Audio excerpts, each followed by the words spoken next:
What's next for a neighborhood under siege? We'll have to wait and see. Reporting live, Sadie Sinclair, Channel 7 News. This is San Francisco.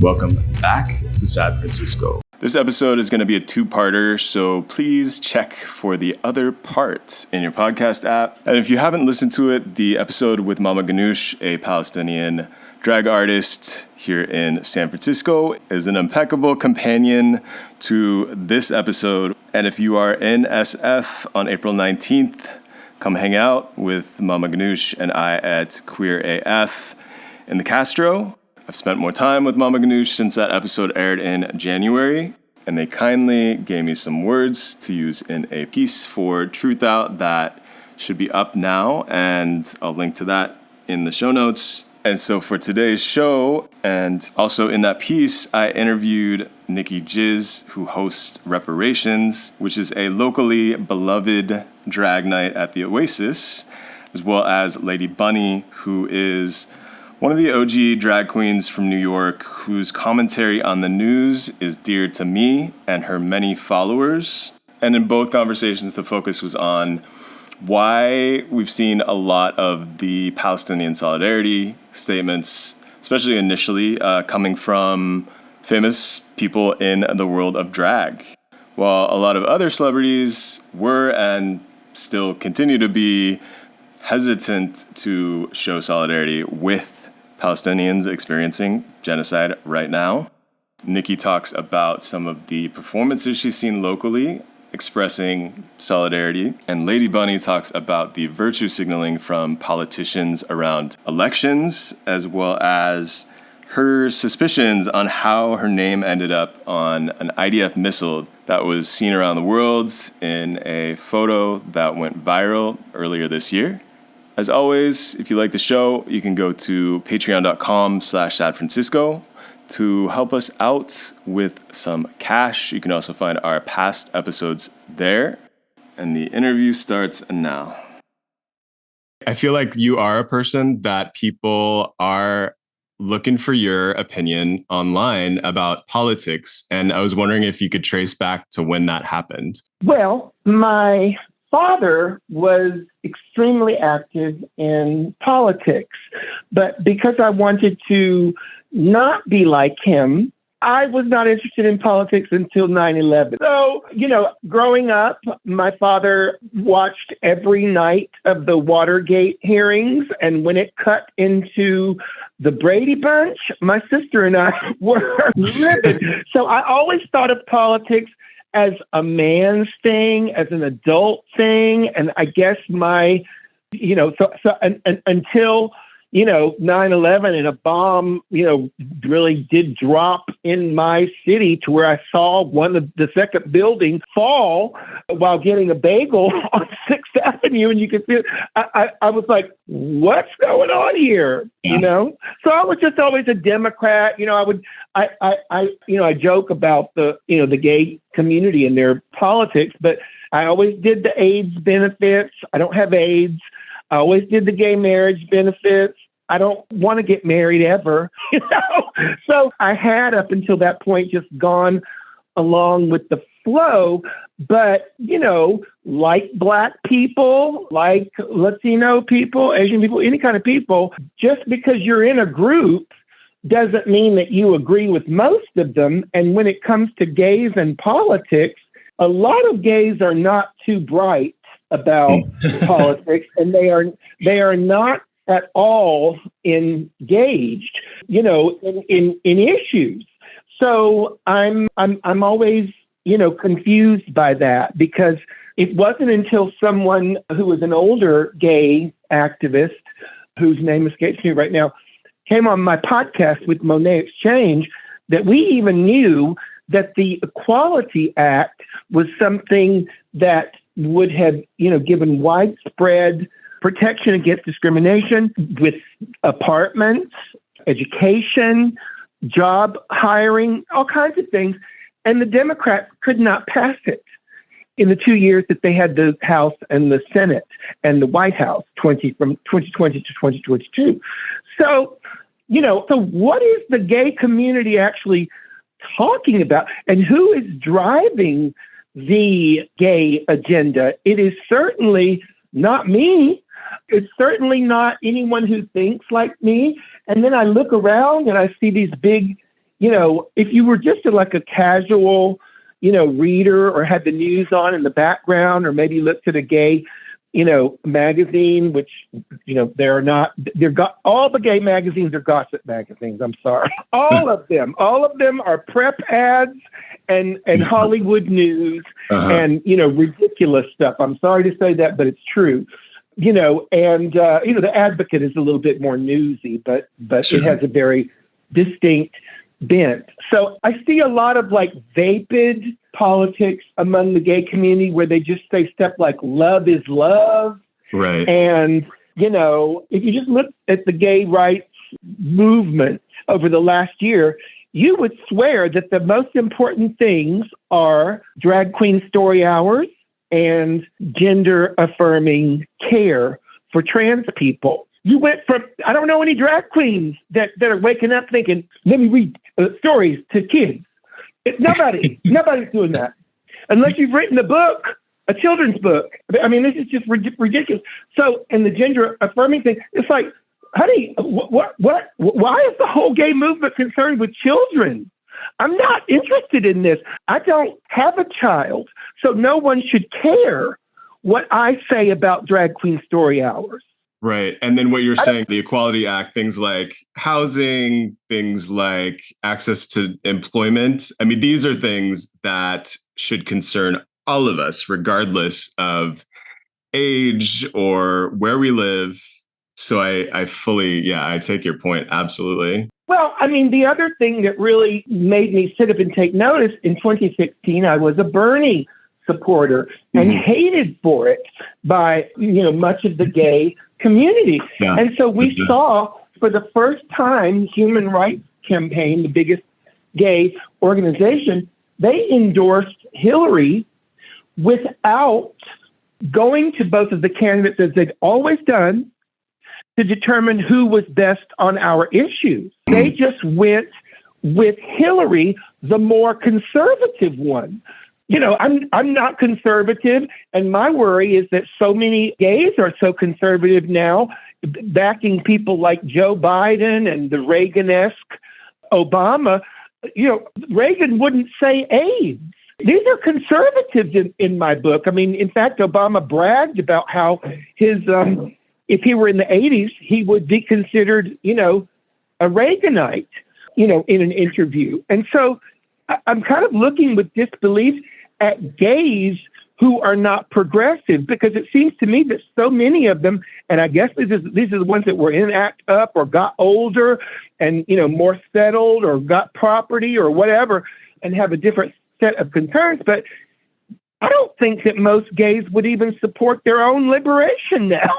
If you're supporting, if you think Obama was the best president ever who didn't, I remember watching the debate on logo in 2008 between Hillary Clinton, Obama, and Dennis Kucinich, who was my pick.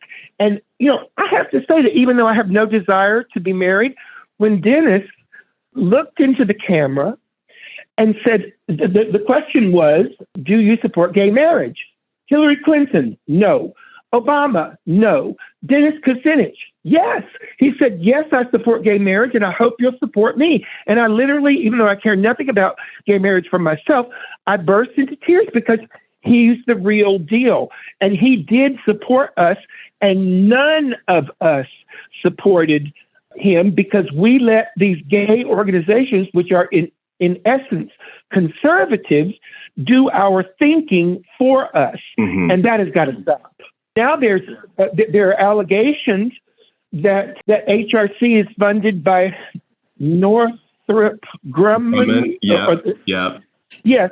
And that GLAAD, there's both a Muslim gay group, and ACT UP has been dealing with this in saying these same allegations. I know that India Moore and others, and they were outside protesting saying just that, that some were actually inside the event protesting HRC's role in a genocide because they are linked to these weapons manufacturers and they endorse genocide supporting politicians regularly. Yeah, absolutely. And yet they are kind of seen as like these organizations that speak on behalf of the rest of us LGBTs out here. So it's pretty, makes your blood boil if you think about it, that they are kind of, they get their power off of all of the work that people have done over the years in the gay, in the queer, the trans movements. And because, they are well connected, they get to be the ones who decide what the agenda is. They set the agenda. I don't think that they're currently, or for a while, I don't think they've been setting an agenda that speaks to me in any way. I mean, I remember this past summer when the Target had tried to sell Pride, to make money off of gays in their Pride month, and then there was a backlash, and so they stopped selling it. And then I saw that HRC was trying to get them to write a stronger apology. I'm like, what? Y'all tried to make money out of us, and then other people said no, and you capitulated? First of all, that's not a very firm ally. Second of all, an ally does not need financial compensation or incentives to support you. They support you when you have nothing. Yeah. Because they believe in you, not because of your money that they might make. So this was absolute. I mean, I was like, I don't know everything that HRC does, but they run around with, giving these companies equality scores.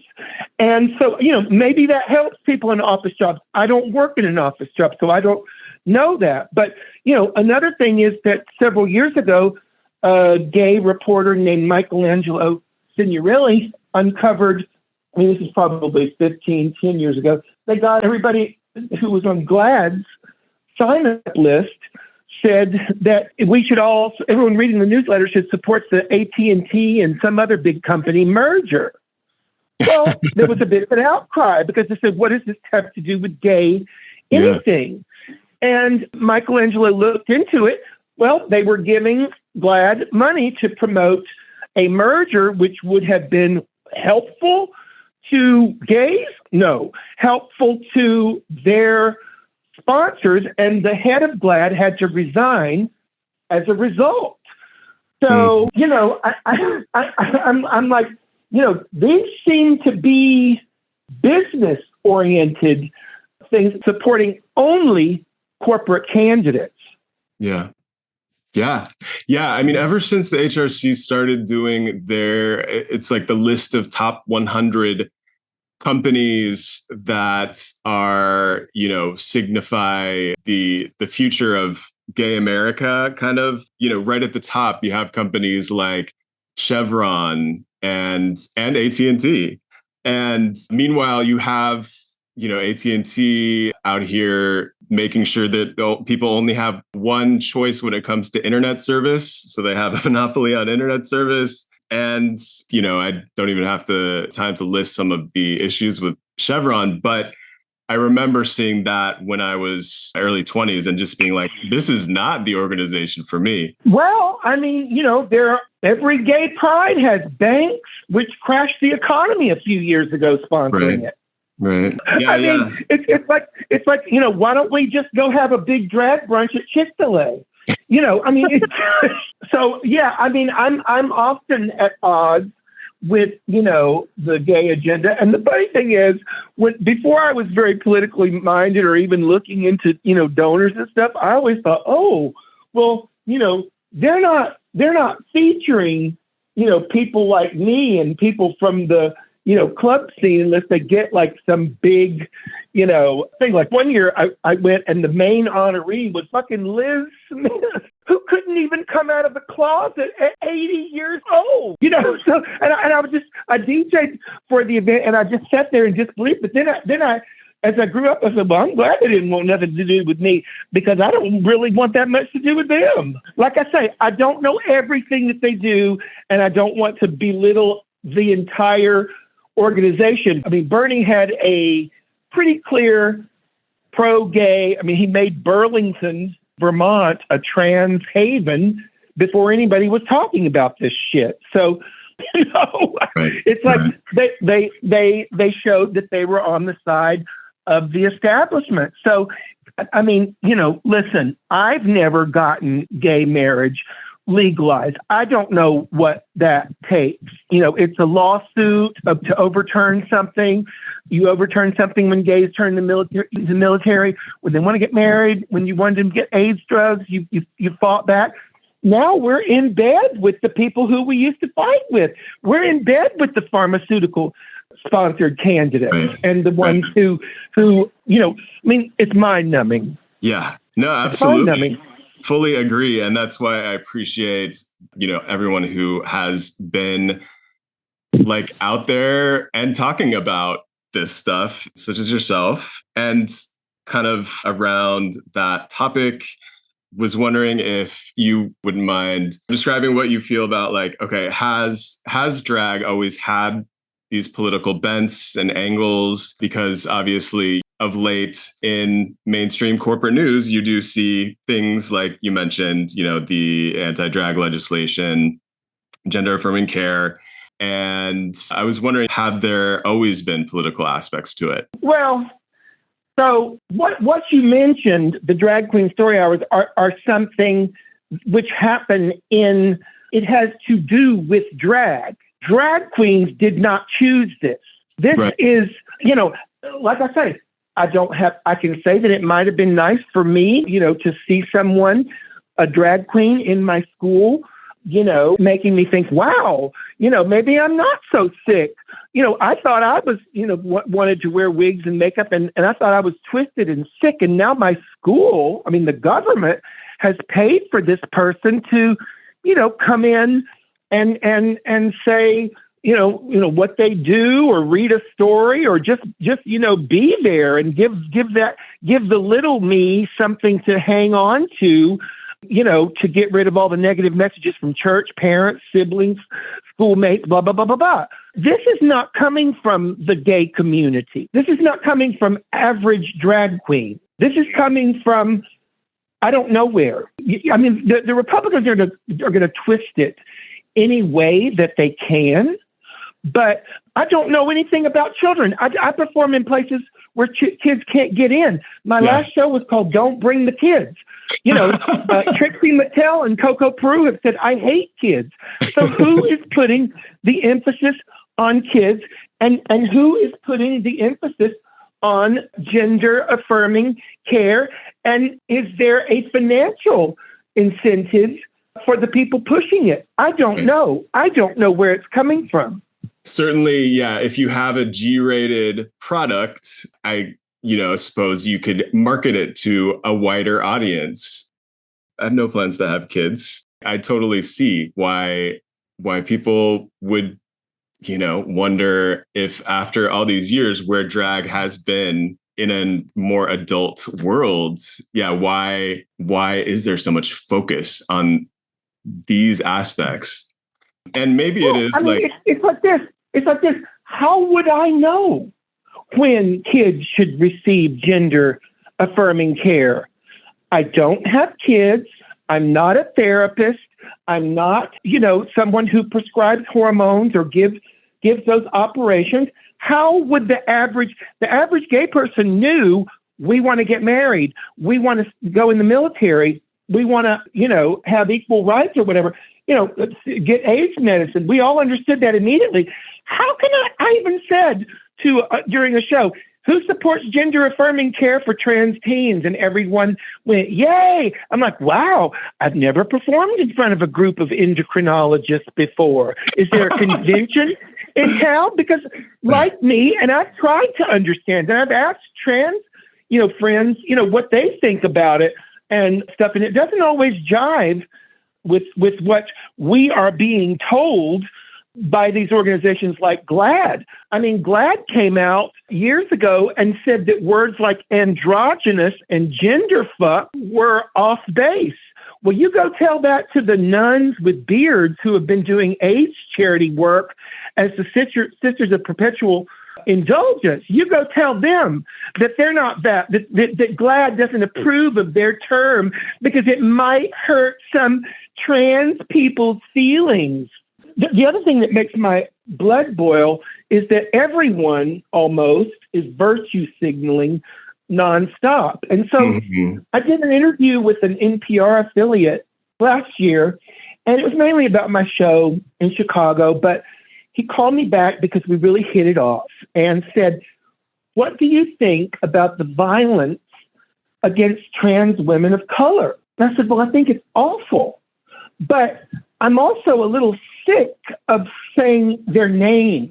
That's part of the grieving process, and take all the time you need for those who knew them or just nice people who are grieving, for them and never met them. But that's step one. And I said, you want to stop this instead of just acting like you don't like this violence, then you've got to do two things.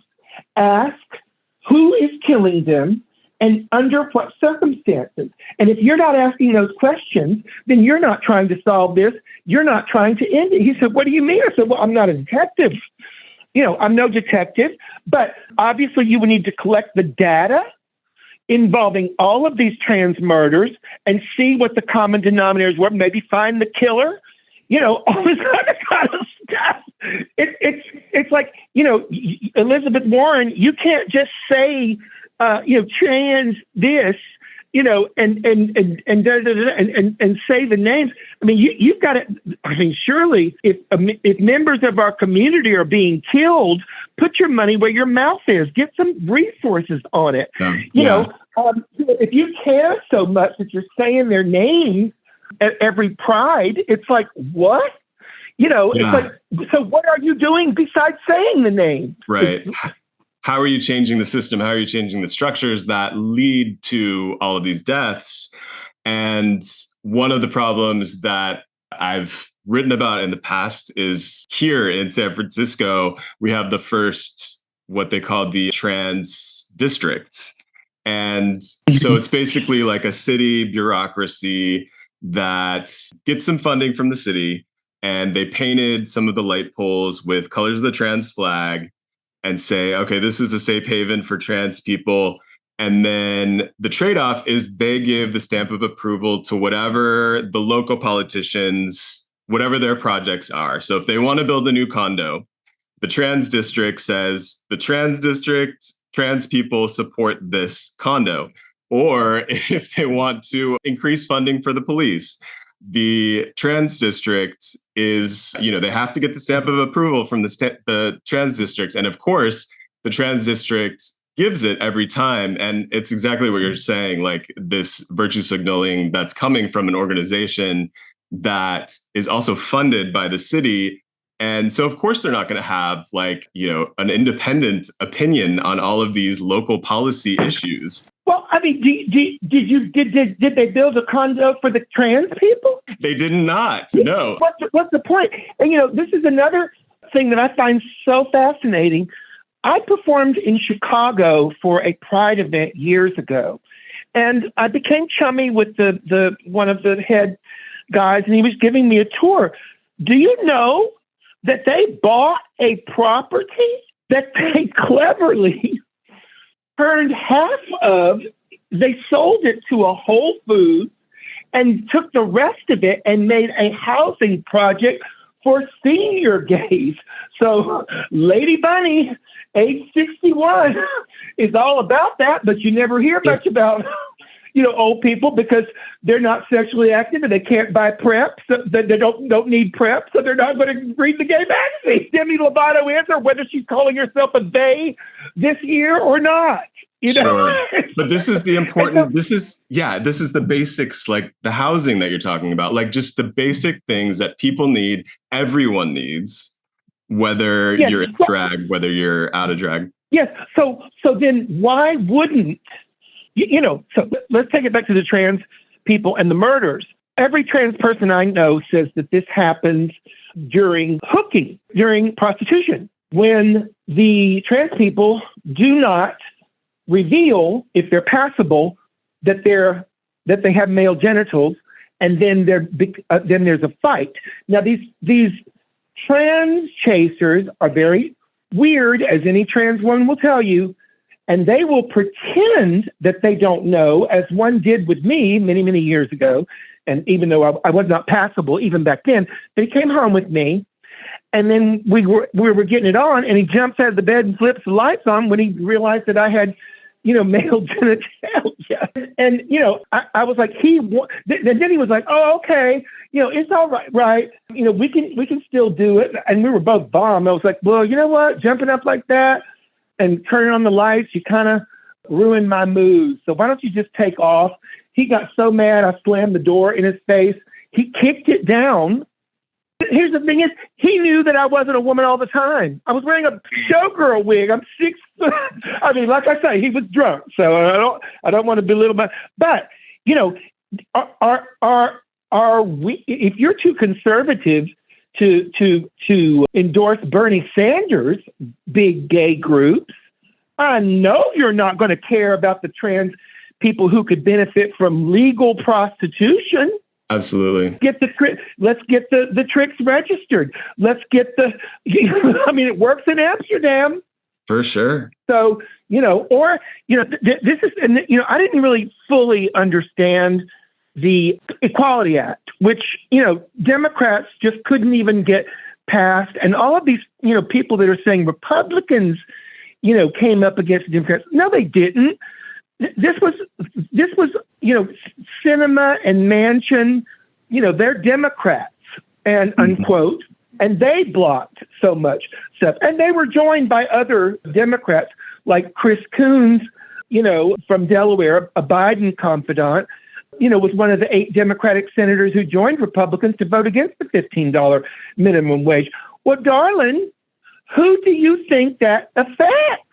Yeah. It affects the Black women who you love to claim save democracy, but when they say they can't earn a living or rent an apartment on $7.25 an hour in 95% of U.S. cities, then you're not doing what they need.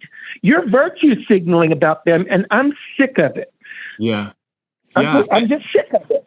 People who are Gen Z are either like not registering as Democrat, or in many cases have kind of given up and feel like so disenfranchised because of the current system, and looking out and seeing politicians that are so similar regardless of what side of the aisle they claim to be on.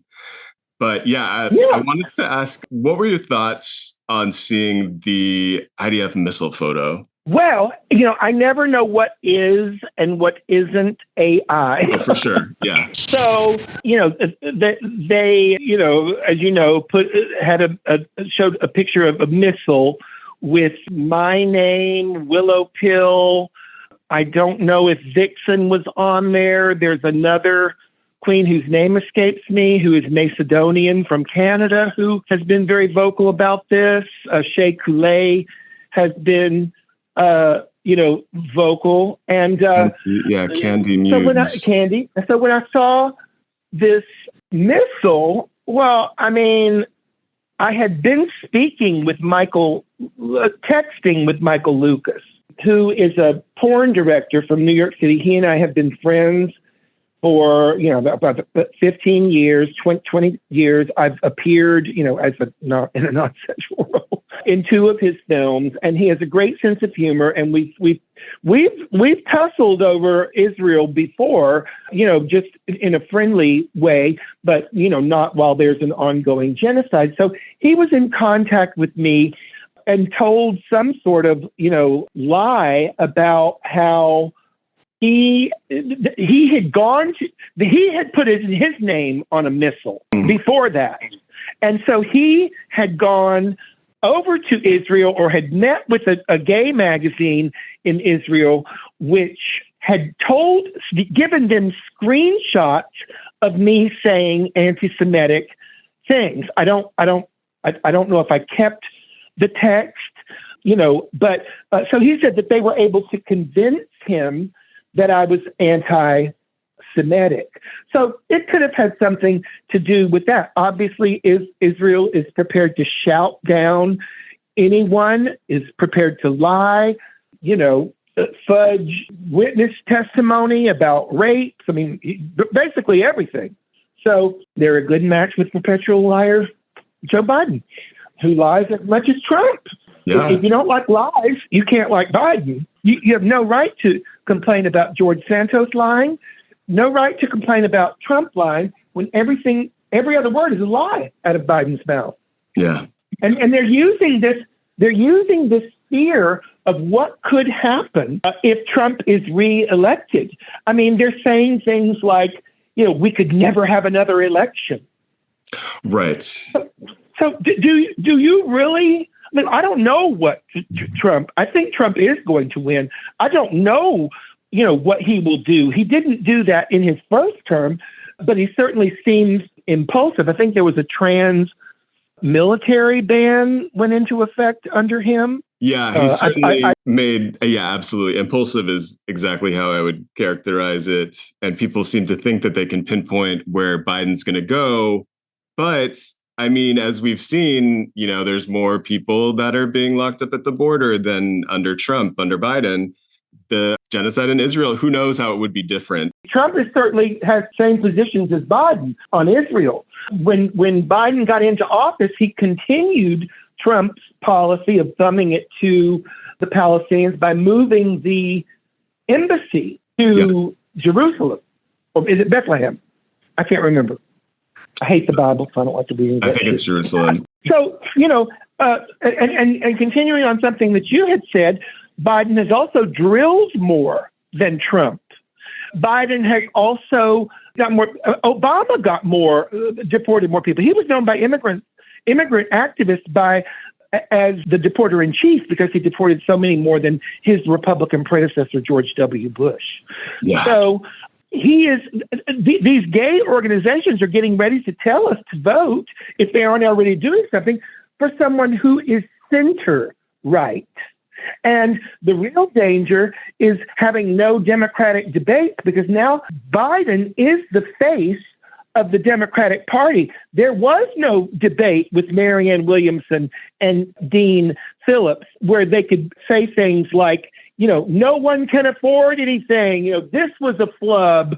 You fucked up here. They don't want that getting out there. I keep waiting for I don't want to, predict or go off on too much of a tangent, but, I actually swore that I would shut up about politics in September because I thought they were going to get Gretchen Whitmer or Newsom to fill over from Biden. If you're voting for Biden, if they're going with Biden, they don't want to win. Democrats don't want to win. He's senile. He's in the middle of a genocide.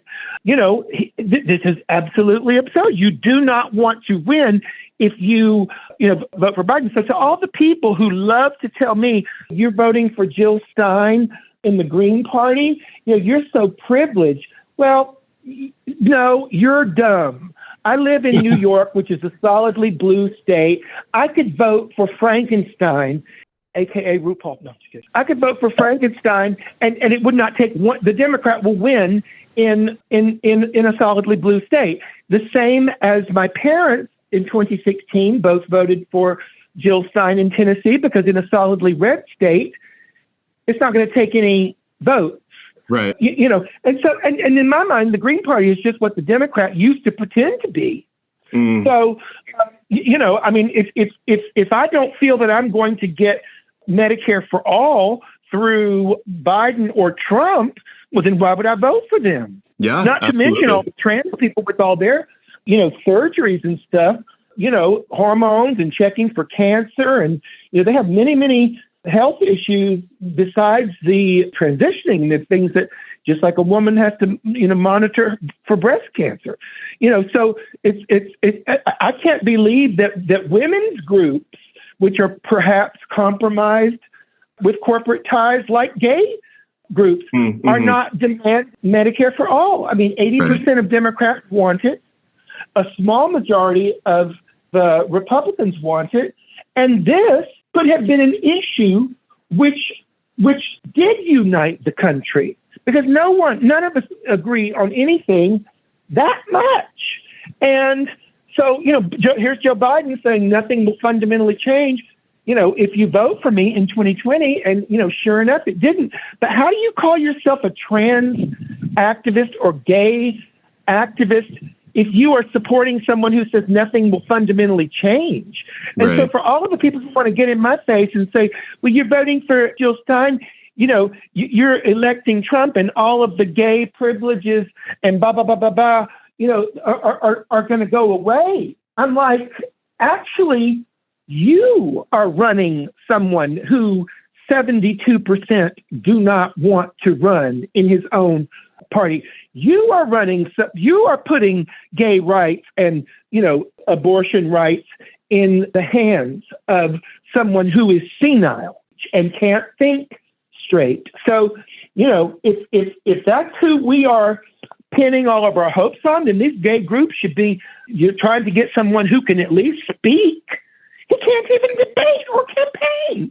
Right. So don't come to me saying I'm killed. You're doing that, and I'll be proven right if Biden, loses. There was a thing on TV today saying that Biden's new strategy was to bury Trump with money. Was it 10 years ago that Obama was speaking out against Citizens United and money in politics? I mean, Biden is the billionaire-funded candidate. That doesn't mean I'm going to vote for Trump, but it's like it's like if we don't if most of the country is independent, most of the 72% don't want Biden or Trump. If you don't, see that this is a great time to develop an actually left third party, even though it will take time. Well, I don't know. I don't know what you're waiting for. Maybe you're just too sheepish to make any bold moves. I don't know. I agree. And thank you for, telling it like it is, even though, we may be going into political morass beyond what we're already experiencing. And I guess one last question that I had for you, like specifically for the article, does it surprise you that, there's these accounts, these social media accounts like on Instagram where they track, celebrities, people who have spoken out about their solidarity with Palestine. And I was wondering if you were surprised that, to see that drag performers are up there among some of the first to express solidarity when there has been so much censorship. Mm-hmm. Well, it's a rare exception because most of the famous drag queens are contestants on RuPaul's Drag Race. And, Ru and anyone supporting Joe Biden is center right. So I don't know. You're not fooling me. So Ru is kind of like political in the safest, possible way. And maybe that's what he's teaching his minions to do, is to keep it real safe, keep it real blah, and then you'll get your endorsement deals and your influencer deals. So, it's provided a great way for a lot of queens to make money. But if he's creating queens in the image of him, he's a 1%er who votes center right and fracks. Yeah. That's not a, I think he was chased off of Twitter a few years ago because he refused to say one tweet that people were begging him to make about Black Lives Matter. Wow. So, that was the rumor. I don't know that was true, but he did jump off of Twitter. So I find that, a lot of people in the media are pushing the fact that drag is political because it lines up with Democrats and vapid stuff like love is love. What does that mean? Sure. It's like sachet santé or even, she already done got hers. What the fuck does it mean?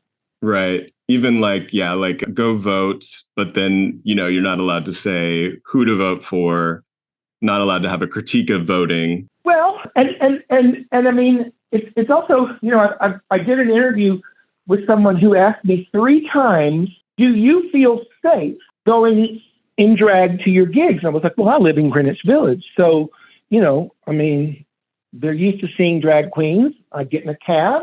Cab drivers are used to seeing drag queens. And I go to a club that's often gay or mixed.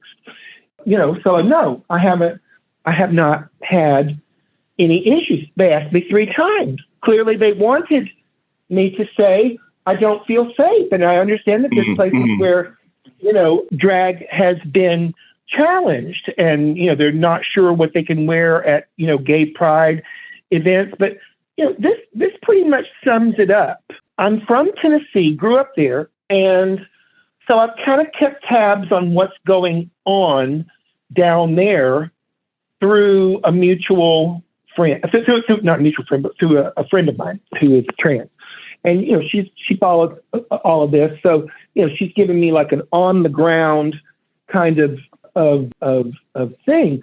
But I was speaking with a Democrat from New York, an old friend and a drag queen. And when I pointed out that a theater company in Memphis challenged this legally, saying that they make money in their theater putting on drag shows, I said, choose your fighter. The ones who flip out and say, oh my God, drag's under it, or the ones that say, well, let's calmly proceed. And that theater, by going with the law, they won. And so drag is not banned in Tennessee. They overturned the one. So I said, choose your fighter. And he got really mad because the Democrat friend got really mad because he wanted to use this against the Republicans.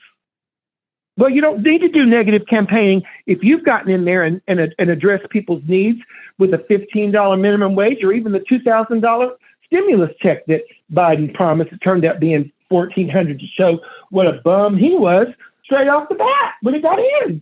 So, it's like, it's the same thing with the bathrooms thing. Honey, do you want to have this fight or do you want to solve it? Because here's how you solve it. Single occupancy bathroom. There's tampons, a baby changing thing. There's a handrail for seniors. There's a condom machine if you're about to go on. I mean, come on. Yeah. And that would solve everything. And they want to have this culture war. Right. Because then they couldn't have that fight in the media and in advance of their elections. Totally agree. Totally agree. Because if we have another $14 billion to send to Israel, then we certainly have more than enough to make single-use bathrooms a reality. That's right. And instead of, I mean, it's also crazy. It's just like, so this is what I don't want to see happen.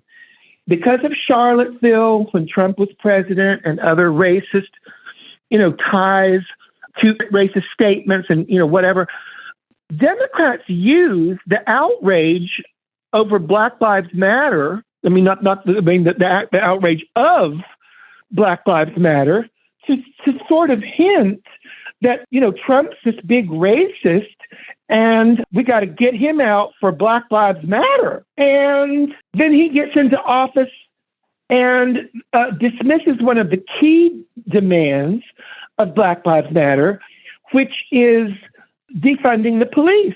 Mm-hmm. He gave the police more money. He even urged some areas to give their extra COVID money to police. Yeah. So, he is the 90s crime bill guy. I don't want Democrats to use this, y'all are in danger, as a way to make it look like we're the only choice for, LGBT people, because they're not our strongest fighters.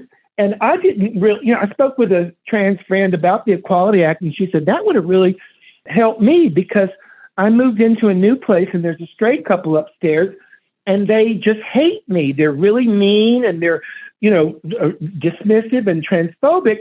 And she's complained and she's gone to the police after they've threatened her, but they said they couldn't do anything.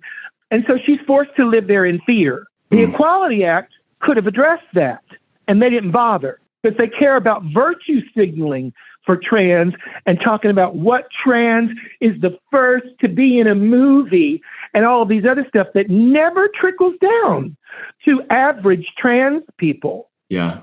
It might make them feel good to see representation. I'm sure, it does, but it doesn't, like I say, people can't afford housing.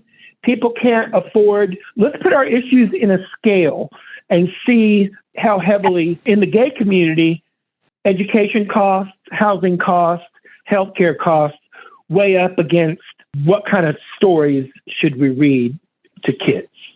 Yeah. Yeah, just the bare necessities. Totally. Because we're not hearing from the run-of-the-mill trans people. We're hearing from the representatives of GLAAD and HRC, and some of them are my good friends, and I love them. But I'm not sure that they know what they're into. If they do, maybe questioning my friendship with them. I struggle with the idea that drag is inherently political. I mean, I think it was at Stonewall, surely. There have been certain, points where, drag queens, I mentioned the Sisters of Perpetual Indulgence, all kinds of, benefits and helping the community. But drag is dominated by drag race queens, and most are, playing it safe. Sure. Fully agree. I mean, when it gets to the point where you have Target doing a drag t-shirt line, then maybe it's less political and it's more of a political battleground between people who want to be seen in going one direction or another. Thank you so much. You're very welcome, honey. An hour of your vacation time. Really, really appreciate it. Stoked about now I'm going to smoke some weed because I didn't want to be too fucked up during the interview, but I probably won't. Thank you. Thank you for listening to Sad Francisco, which is produced by Toshio Moronic and edited by Tofu Estolas.